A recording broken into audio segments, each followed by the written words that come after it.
Je sors d'une discussion très houleuse avec un client.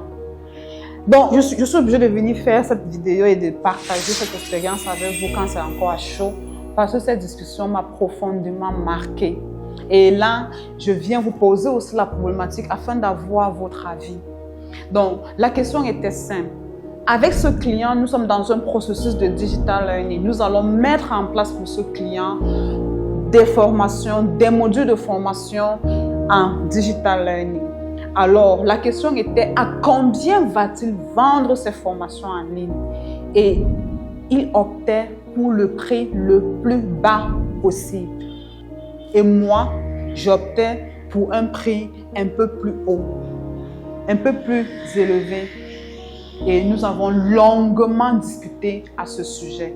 Alors, je vais vous demander déjà, avant de poursuivre avec la vidéo et de vous raconter exactement ce qui s'est passé, je vais vous demander déjà en commentaire de me dire, si vous lancez votre formation en digital learning, qu'est-ce qui vous convient le plus?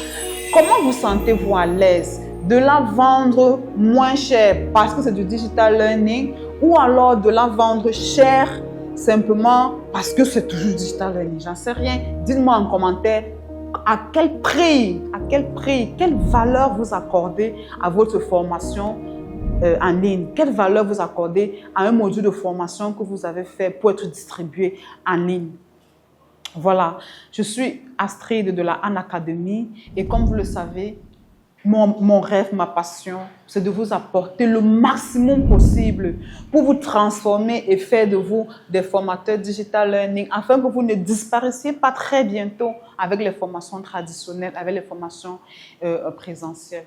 Donc voilà, avec ce client, nous avons travaillé depuis pratiquement 1 mois et demi. Nous travaillons à mettre en place son module de formation. Nous avons fait notre audit pédagogique, nous avons travailler sur les profils de ces étudiants. Nous avons travaillé avec ces formateurs métiers pour faire le tri et savoir qu'est-ce qui va passer en digital, qu'est-ce qui va rester en présentiel. Nous avons travaillé dessus. Et ensuite, nous avons élaboré les parcours de formation pour voir quelles sont les séquences, comment ça va se dérouler, comment l'étudiant démarre, où est-ce qu'il termine, comment l'évaluation se passe. Nous avons fait tout ce travail-là. Nous avons même formé son personnel à l'animation en ligne pour que les formateurs passent de simples formateurs à formateurs tuteurs, capables d'animer et de tutorer les formations en ligne. Nous avons fait ce travail-là et nous avons même mis à sa disposition un community digital learning pour lui permettre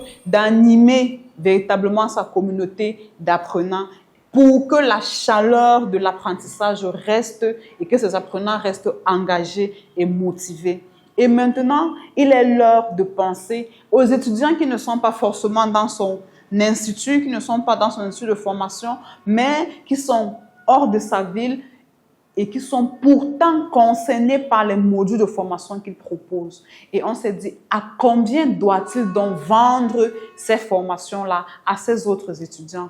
Et il me disait, mais puisqu'ils sont loin et que la formation est automatisée, moi je vais le vendre à vil prix.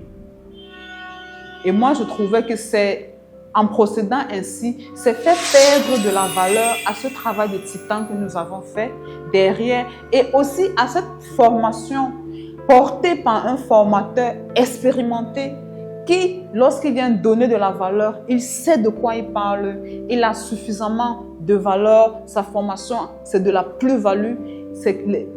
C'est net et sûr que l'étudiant grimpe en compétence lorsqu'il suit cette formation.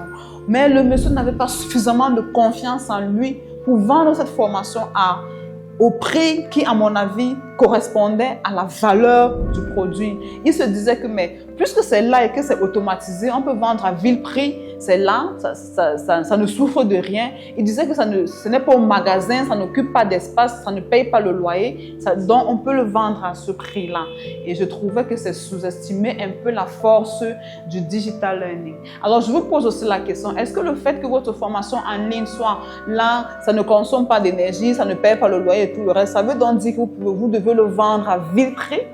Est-ce que c'est un manque de confiance? Est-ce que c'est parce que vous manquez de confiance dans le produit que vous avez mis en ligne et vous avez peur que les autres ne le prennent pas à sa juste valeur? Ou c'est simplement véritablement parce que vous pensez que ce produit peut être vendu à ce prix-là parce que c'est un produit digital, ça ne paye pas le loyer, bref, les charges correspondantes ne sont pas si élevées que ça.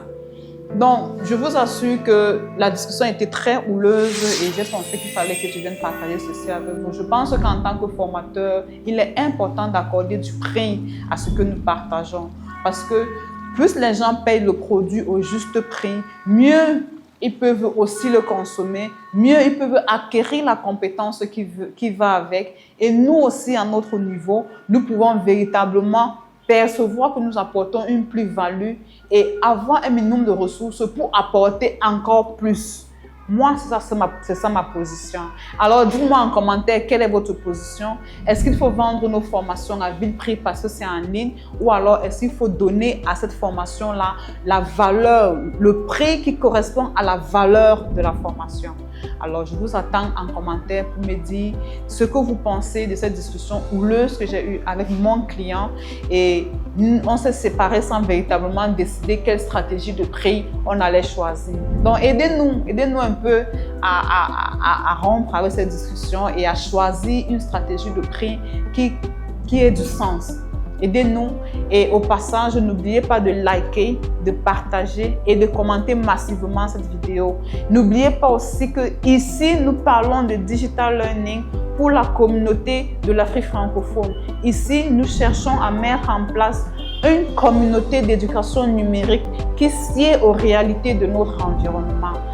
Likez, commentez, partagez.